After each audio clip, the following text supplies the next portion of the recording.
The year was 1954, and the quiet town of Ashford in rural Pennsylvania seemed the perfect place for new beginnings.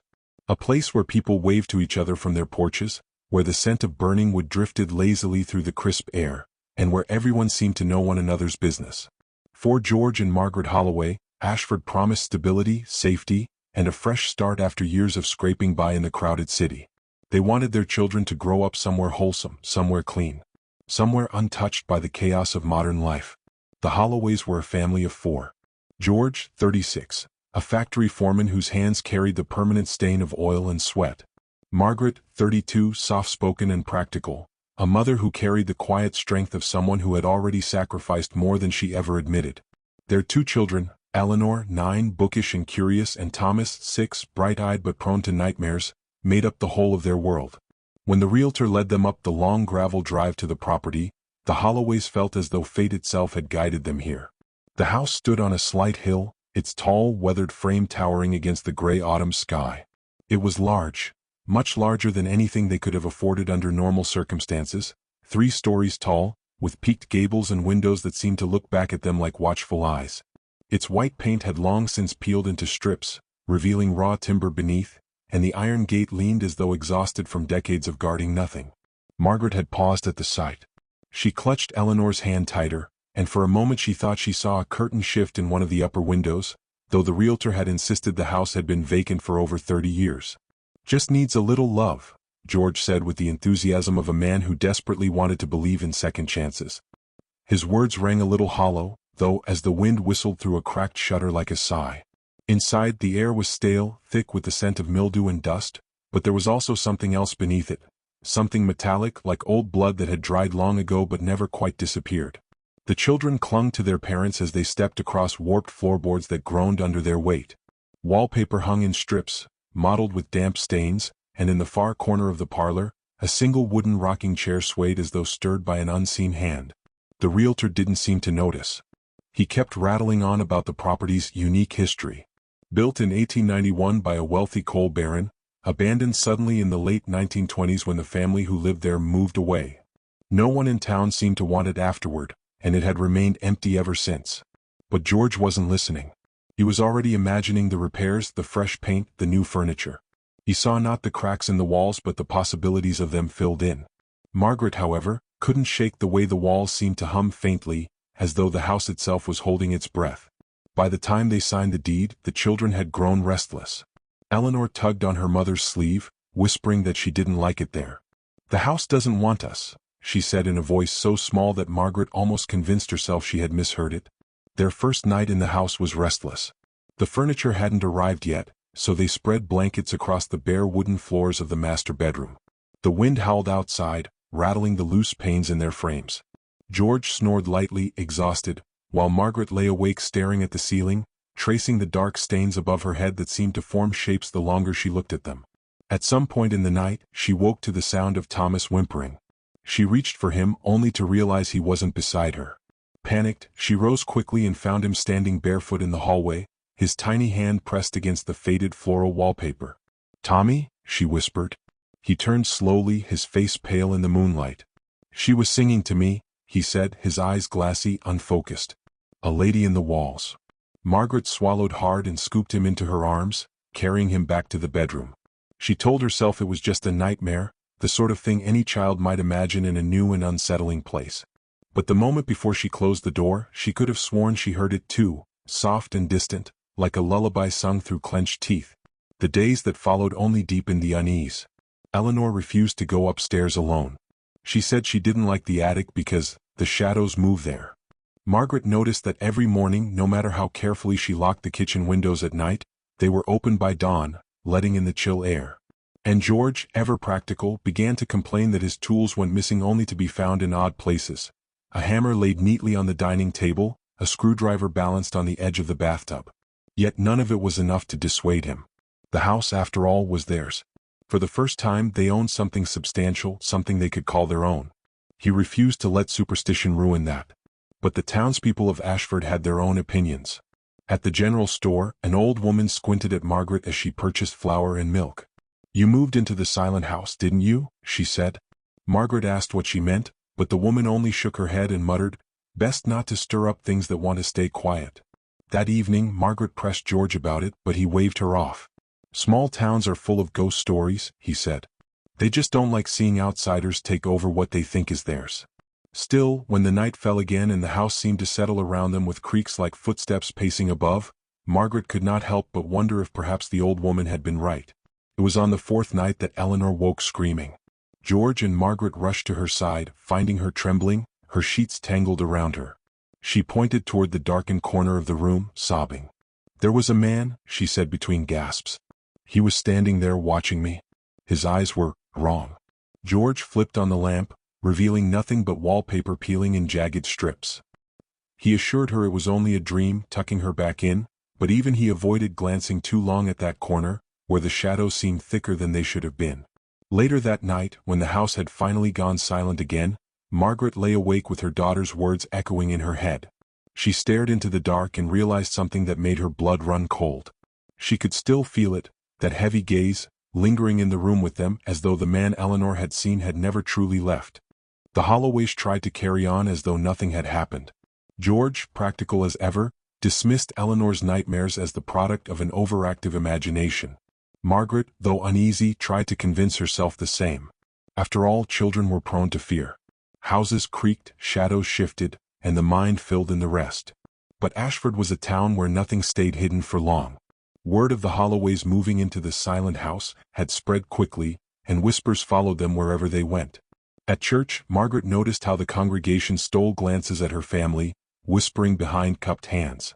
Even Father Callahan, who seemed otherwise welcoming, hesitated before blessing them at the end of service. Eleanor began refusing to sleep alone. She clung to her mother at night, insisting that the man with the wrong eyes stood at the foot of her bed. George tried to scold her for her childishness, but Margaret saw how his voice wavered when he checked Eleanor's room before bed, always lingering by that dark corner. On the seventh night, Thomas vanished again. Margaret woke to the sound of the hallway floorboards creaking. She hurried out to find her son at the base of the staircase, staring upward. "Tommy, what are you doing out here?" she whispered harshly, grabbing him by the shoulder. "She's calling me," he said in that same glassy, far-off voice as before. His small hand lifted, pointing toward the attic door at the top of the stairs. Margaret's gaze followed his finger. The attic hatch hung slightly ajar, its pull-string swaying gently though there was no draft. For a moment, Margaret swore she heard it again. The faintest strains of a lullaby, a woman's voice humming from above, sweet and terrible all at once.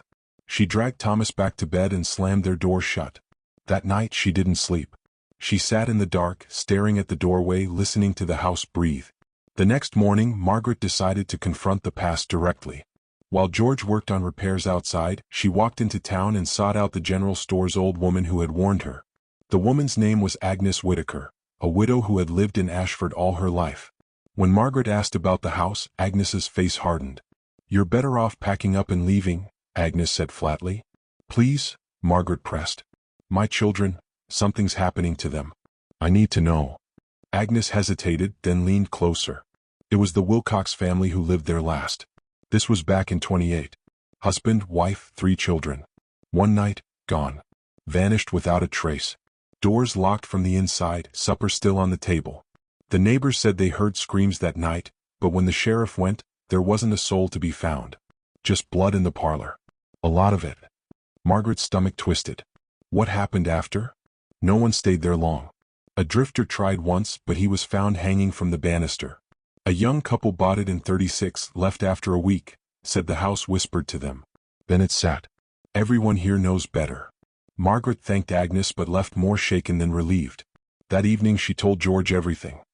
He laughed it off, insisting it was nothing more than old biddy superstition. But when she mentioned the blood, his smile faltered for the briefest moment.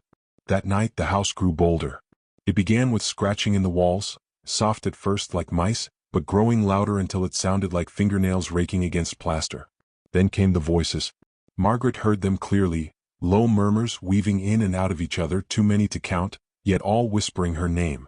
She clutched the children in the master bedroom while George stormed through the house with a lantern, shouting into the shadows. He returned pale and empty-handed. "Nothing," he insisted, but his trembling hands betrayed him. At midnight, Eleanor woke screaming again. George rushed to her side, but this time Margaret followed close behind. They found Eleanor standing on her bed, pointing toward the ceiling. "They're in the attic," she shrieked. "The family is in the attic." The hatch above their heads shuddered violently, dust raining down, as though something massive had thrown itself against the other side. George cursed and dragged the children back down the hall, slamming the bedroom door. The pounding stopped, replaced by silence so thick it pressed against their eardrums. Then, slowly, deliberately, the rocking chair in the parlor below began to creak. Back and forth, back and forth. The family huddled together, none daring to move. Hours passed until dawn finally crept through the curtains. Only then did the noises cease. George tried to hold his ground. "We're not running away," he insisted. "This is our house now. Whatever tricks this place is playing, we won't give in." But Margaret knew better. Houses did not play tricks. Houses did not hum with whispers or call children by name. And as she tucked Thomas back into bed that morning, she noticed something chilling on the wall above his pillow. 5 long gouges carved into the wallpaper, fresh and sharp as though made by claws. The Holloways could no longer pretend the house was just old and creaky. The events of that night had left their mark, on their nerves, on their sleep, and even on the walls themselves. George tried to patch over the gouges above Thomas's bed with fresh wallpaper, but when he peeled away the old layers he froze. Behind the faded floral print, hidden beneath decades of paper, were words carved into the plaster itself. Dozens of them, overlapping and jagged as though scratched out by desperate hands. Some were names: Evelyn, Ruth, Samuel. Others were phrases: "Don't listen, she sings at night, we can't leave." George stood staring, the hammer limp in his hand. Margaret found him there, his face pale, sweat beading at his temple. "What is it?" she asked, but when she saw for herself, her voice caught in her throat.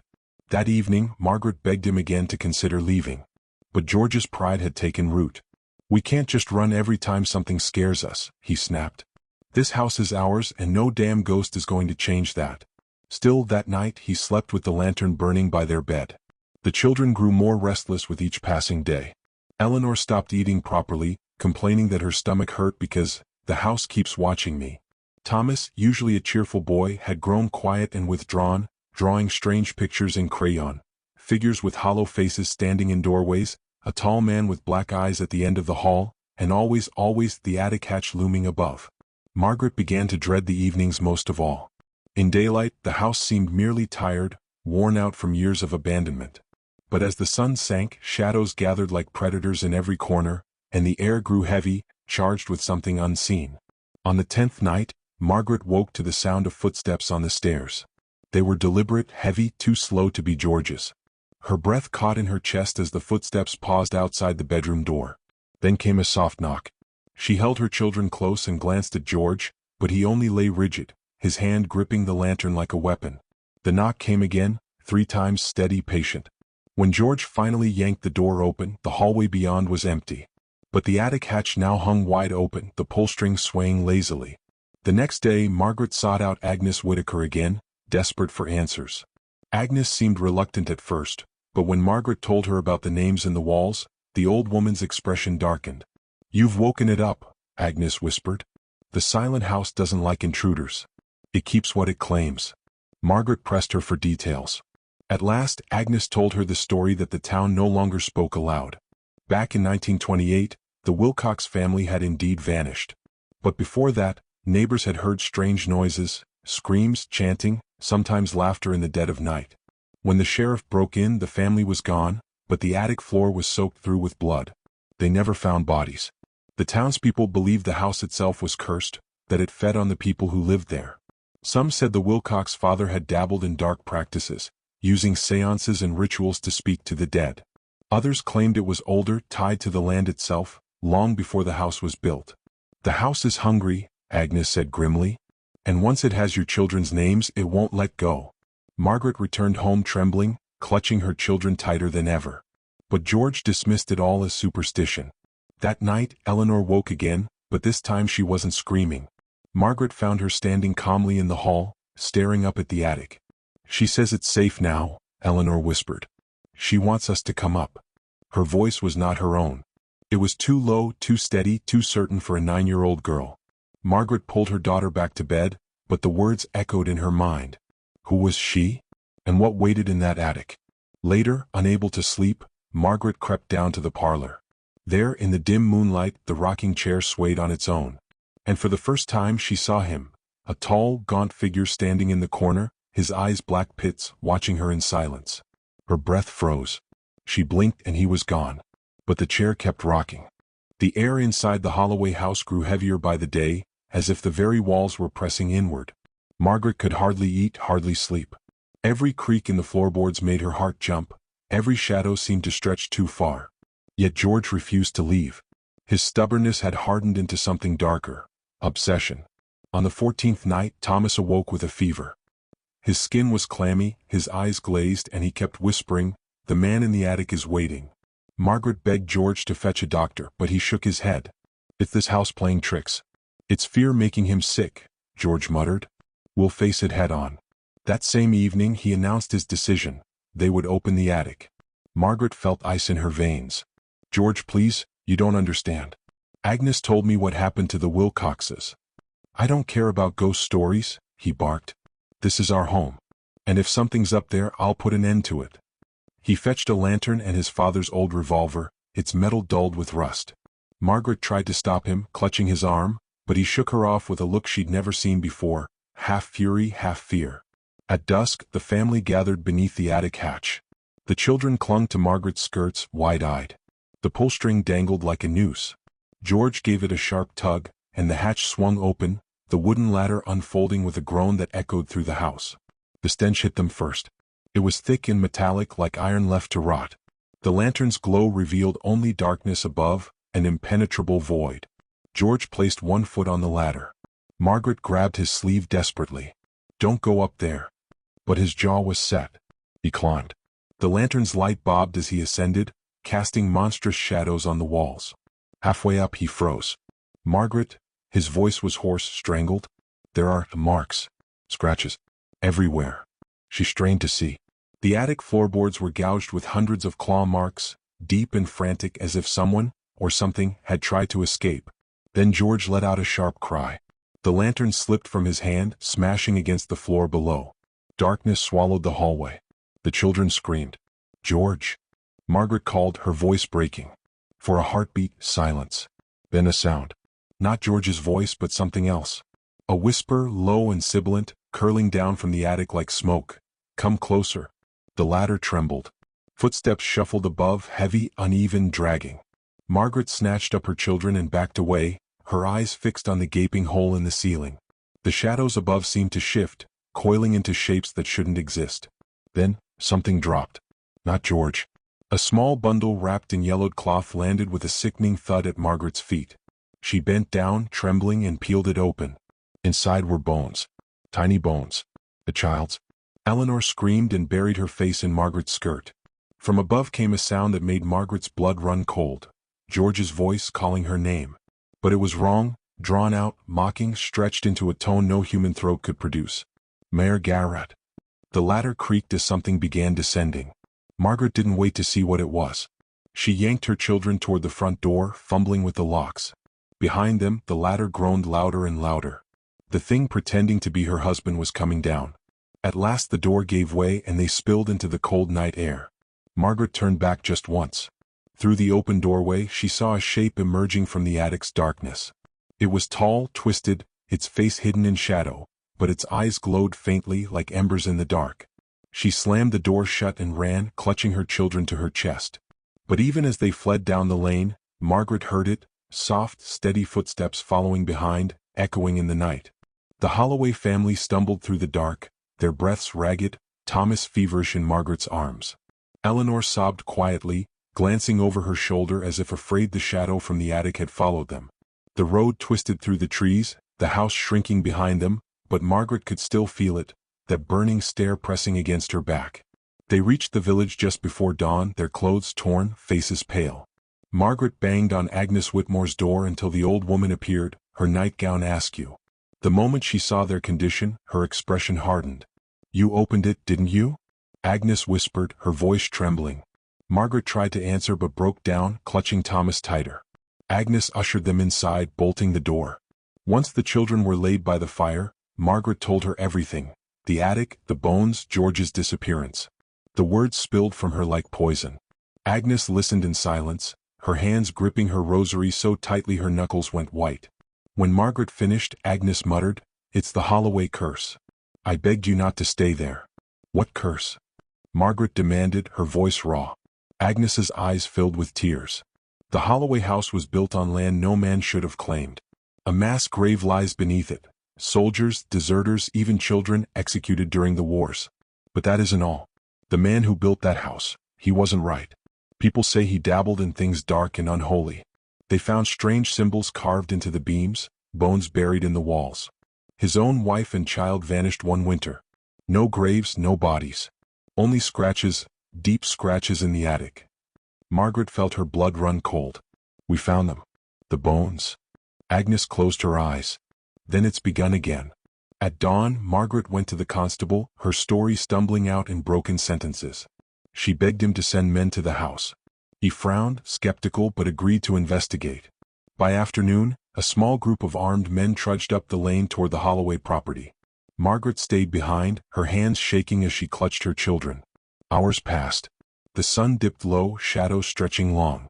And then, the men returned. But not all of them. 2 were missing. The survivors' faces were ashen, their eyes wide. The constable's hands trembled as he spoke. "The attic," he muttered. "God help us, the attic is wrong. We heard voices.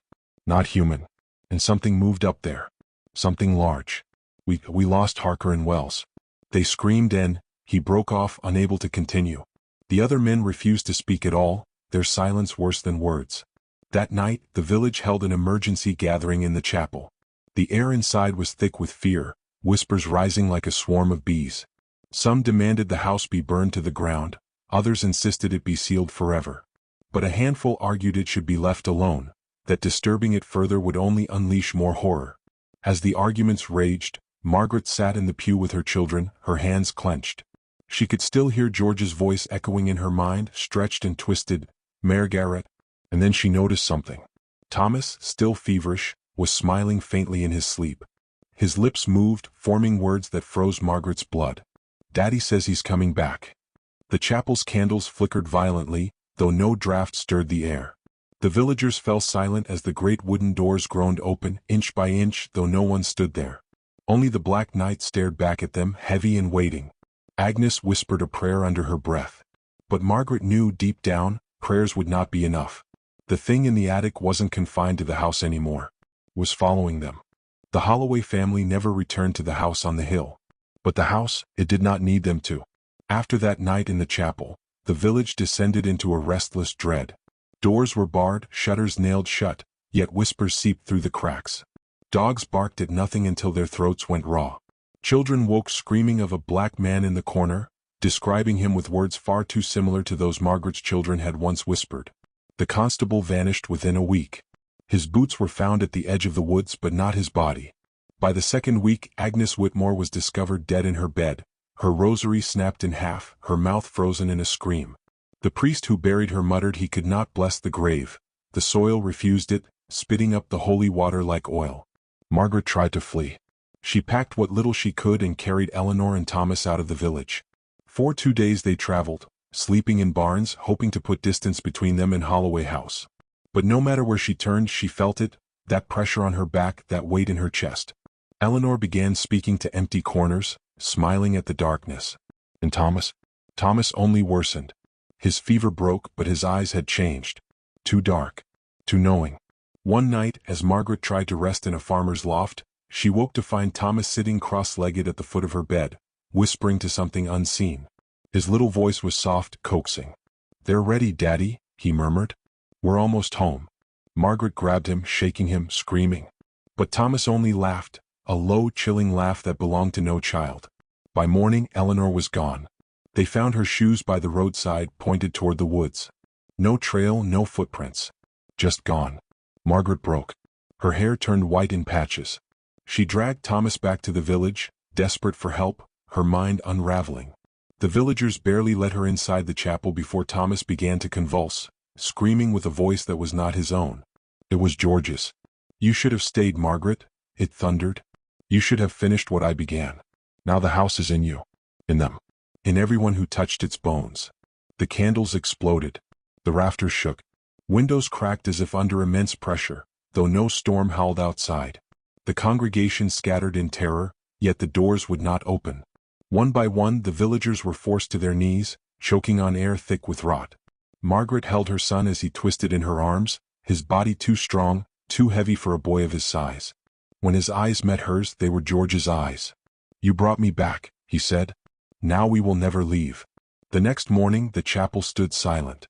The villagers who dared to enter found no hallways, no priest, no congregation. Only rows of pews, each seat carved with deep claw marks. In the pulpit, someone had scrawled in soot and blood a single word: "Home." The Holloway house still stands rotting quietly on the hill. Windows broken, roof sagging, the attic sealed by boards nailed crisscross. But at night, travelers say they see lights flickering inside, hear the laughter of children and the sobbing of a woman. Some even claim to see a man standing in the upstairs window, waving them inside. The village is mostly abandoned now. A few families linger, but they do not speak of the Holloways.